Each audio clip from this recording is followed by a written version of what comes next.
Welcome back to Slow News Day Live. My name is Steve Poikinen. I am coming to you from the heart of the Santa Cruz Mountains, where once again our state flag is the flannel shirt, our state bird is the pit bull, and our state flower is cannabis. You guys have heard me say that we live in a fucking cartoon, and it's true. uh, I don't mean that to like mock the plight that all of us are going through. I mean it because holy fuck, is this a goddamn cartoon? We went and gave a Nobel Peace Prize to a guy who then went and started 5 more illegal wars, who expanded the domestic surveillance state beyond anything that Orwell could even dream of, and then handed it over to a fucking game show host who's in the WWE Hall of Fame, by the way. We live in a fucking cartoon, and this gets borne out more and more every day. And I wanted to kind of, some shit came across my field of vision in the last few days, and I wanted to highlight a couple of these cartoonish fucking things. Top of my list at the moment is that Hillary Clinton is going to be keynoting a cybersecurity conference this fall, put on by FireEye Incorporated, which honestly I gotta say is a great fucking name if you're going to be involved in the trafficking of information. Just picture Sauron's big eye right there. Fucking, that's exactly what we got going on. Hillary Clinton keynoting a cybersecurity conference would be an awful lot like, oh, let's say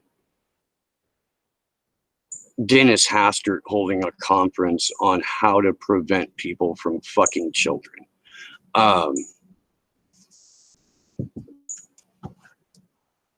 I don't even know.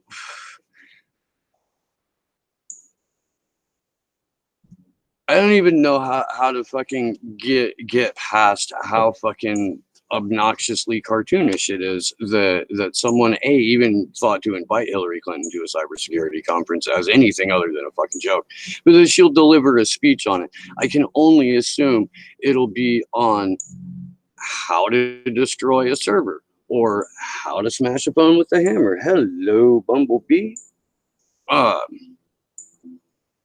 Maybe she'll talk about the necessity of starting a house fire every time someone delivers a subpoena. I don't know. She could maybe instruct people on how most effectively to curb the investigation into someone like Seth Rich, who got murdered for more than likely being the individual that downloaded the information from the DNC servers that got its way to WikiLeaks. While we're on the whole fucking cartoonish aspect of all of this, I want to point out that Robert Mueller, when he gave his statements the other day, did so from the standpoint of making sure everyone in the room understood that WikiLeaks was still the bad guy in all of this, which is, of course, 100% categorical bullshit. I don't know if you guys saw this. I think it was yesterday. Trump's energy department came out, and this is not from The Onion. I'm reading this out of Forbes magazine right now, Forbes Online. The United States Department of Energy has apparently started referring to fossil fuels as molecules of freedom, and specifically natural gas as freedom gas. Again, not The Onion. This is a quote from the Assistant Secretary for Fossil Energy, Stephen Winberg. I am pleased that the Department of Energy is doing what it can to promote an efficient regulatory system that allows for molecules of U.S. freedom to be exported to the world. Are you fucking kidding?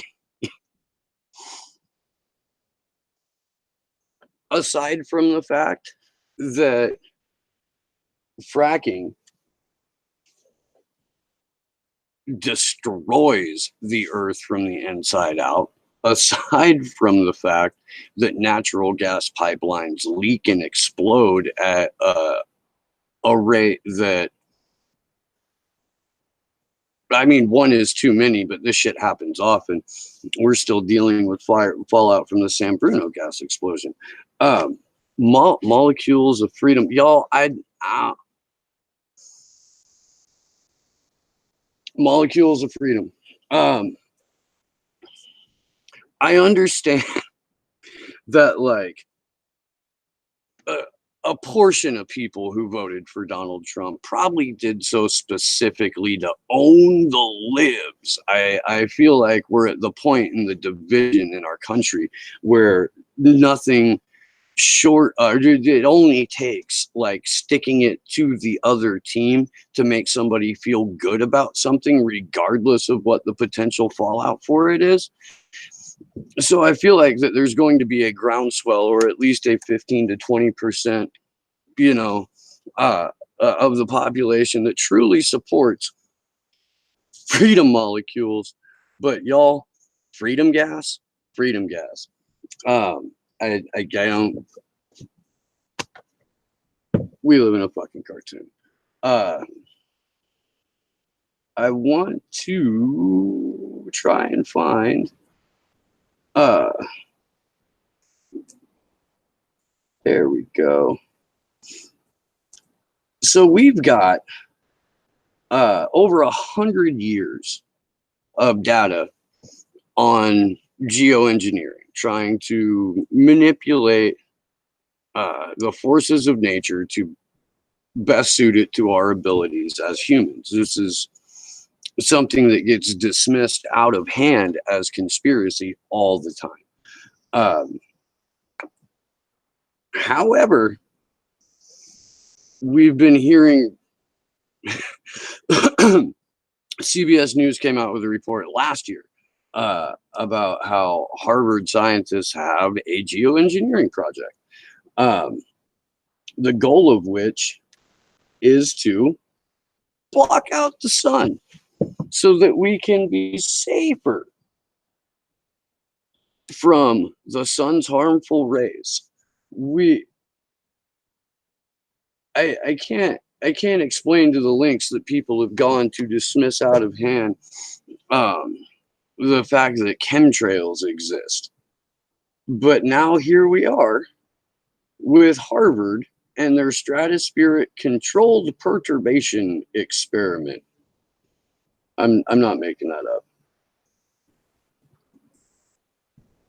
Oh, this one's about the balloon. Okay, neat. This is Harvard actually sending up a balloon to battle climate change. They're going to have a literal weather balloon. That is fucking amazing. Where did my goddamn doing this in the direct sunlight is super fun. I want to make that perfectly clear. Am I losing people? I'm losing people. All right.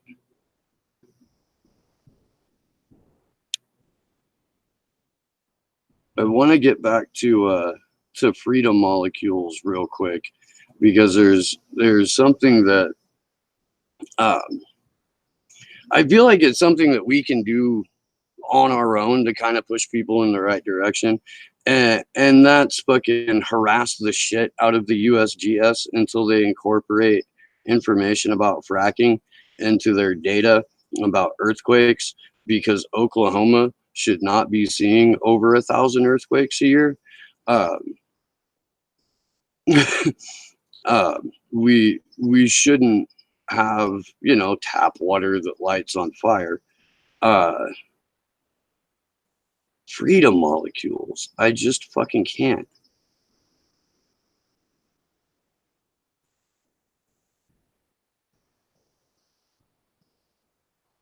We got anybody left now that I don't fucking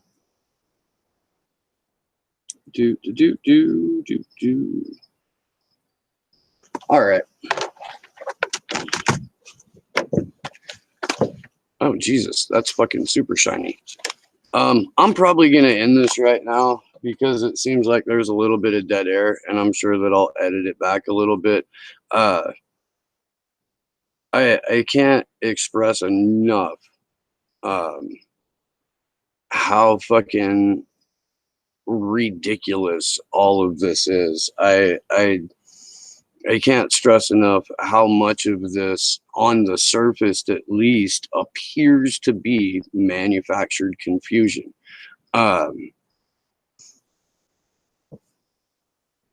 We don't get to a point to where a guy in the WWE Hall of Fame is the president of the United States because we haven't been operating in a fucking in a completely fucking cartoonish fashion. We have a timeline and a trajectory of information control and information manipulation, stemming from the murder of John F. Kennedy to now, and there's one fucking family in particular that sticks out, which is the Bush family. They've got, to this day, their lackeys and cohorts and co-conspirators and fucking bagmen and fixers in Trump's government.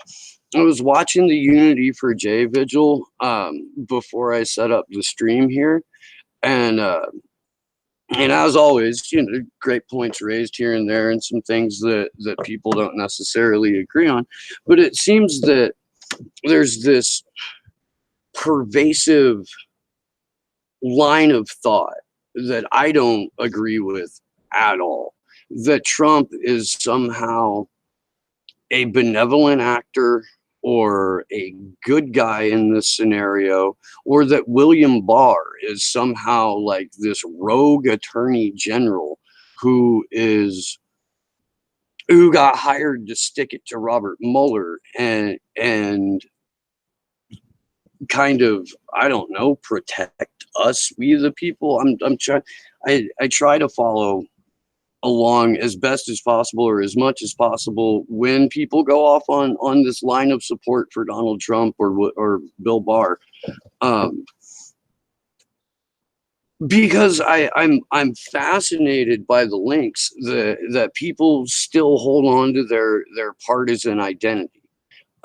William Barr is a fucking war criminal who covered up for war criminals, got caught, and got a slap on the wrist. Elliot Abrams is a war criminal who covered up for war criminals and got caught. Fucking, and now has a position in one of the fucking highest positions, like John Bolton. Fucking, the Bush influence is so prevailing on the Supreme Court right now that there's like 3 justices left that either weren't appointed during a Bush administration by a Bush or doesn't have a personal tie to Karl Rove and the Bush family. And here we are. Yeah, you're right, Mr. Here we are in 2019 with Bush appointed FBI Director Robert Mueller, representing what Cynthia McKinney calls the traditional Ziocons. These are the people in the halls of power. It's not necessarily like, I don't know if she takes it to mean the same thing as a deep state or not. What she had presented it as in her thesis was, these are who this is the people in the intelligence community that are going after Donald Trump. I would argue, though, that Donald Trump is as much a useful tool or idiot of Zionist Israel as anybody else involved in our deep state, our intelligence networks, or just recently, Nancy Pelosi, who said at an AIPAC conference, if the halls of Congress were burned to the ground, the one thing that would remain is our unconditional support for the state of Israel.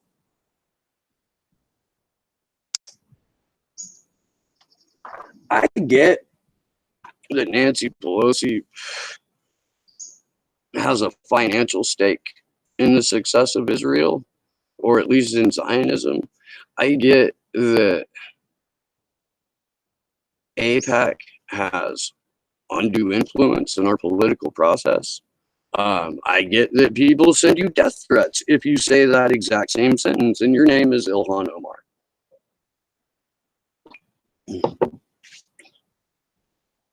But to be craven enough to tell a room full of people that if your halls of government are annihilated in fire, the thing that will remain is not belief in your own country or having anything to do with the citizens that you ostensibly represent, but Israel. That's what you're going to go on. Joe Biden is on record pandering the fuck out of himself, saying, I'm a Zionist. You don't have to be Jewish to be a Zionist. And he's right. Ben Carson I consider a Zionist, and Donald Trump I consider a Zionist. We've got all these people who are ostensibly at odds until you need to ship a few billion over to Israel. Or Saudi Arabia. Some Jilly, I believe, setting this up.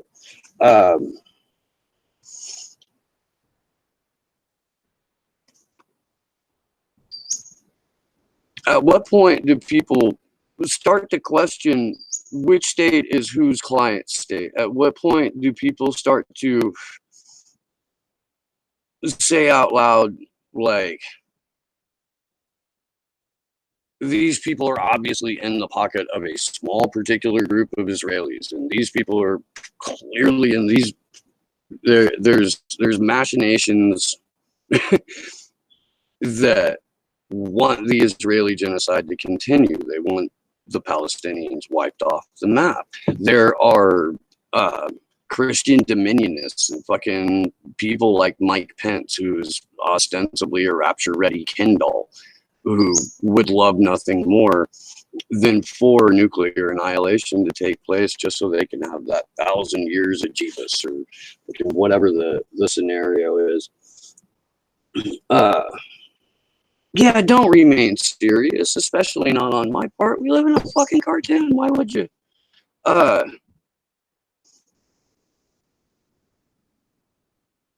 have a hard time dealing with people who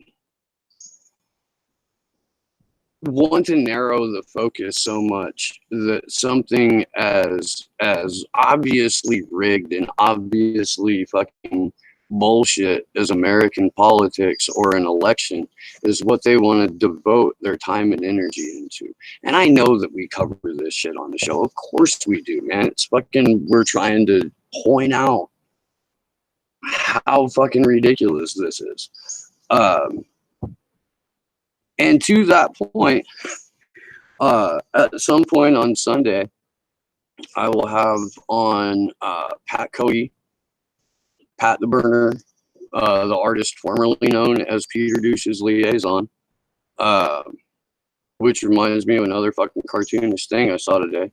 I don't know whether he'll be in character as his new parody of Nate Silver or not. I think he should. I think he should get a little fucking wig on. But I'll have him on. He'll be live at the California Democratic Convention. I'm hoping to bring a little bit of fucking bring a little bit of comedy to that. It's such a fucking ridiculous process. It will be fun to see whether or not if whether or not the progressives get fucked over like they did at the last one. There was a literal superdelegate coup at the last one. They ended up installing Eric Bauman, who is now resigned in shame and disgrace for being a fucking mutant pervert. Good for that. Good for them for finally getting rid of him. It'll be neat to see how this plays out, especially because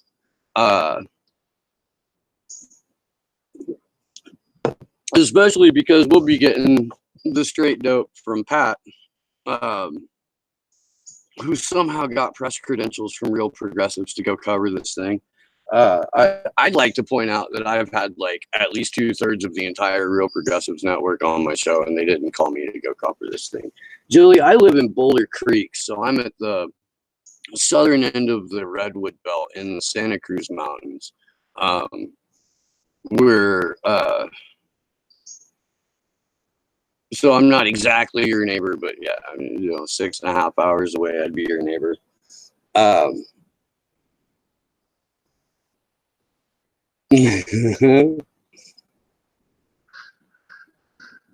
That's hilarious. All right. Man, I was going somewhere and I looked down at the chat and then I got thrown off. That's all right. I'm basically rambling at this point.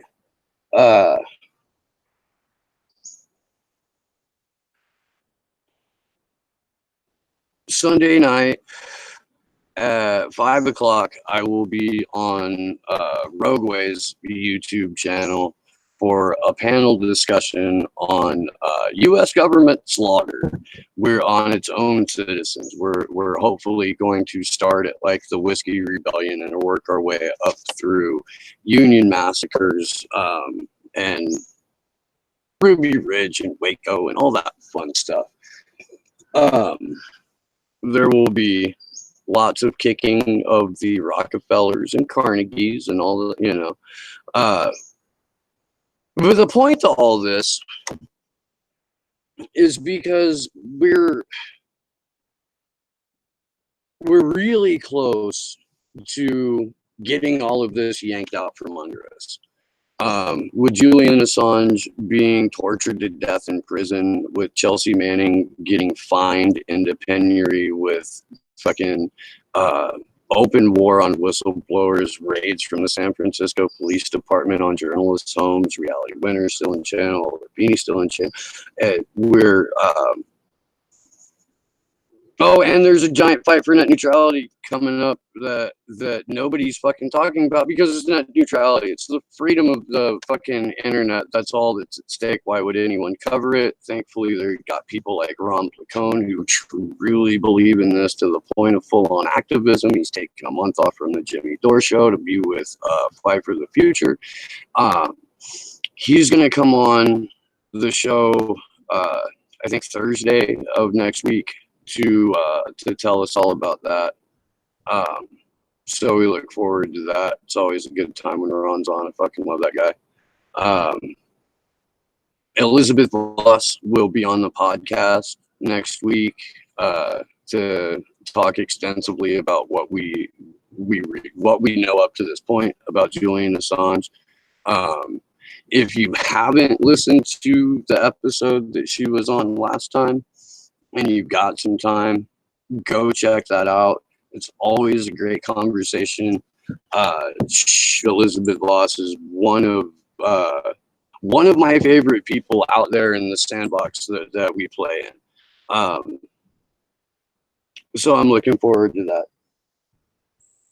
that. In the meantime, guys, good luck to us all.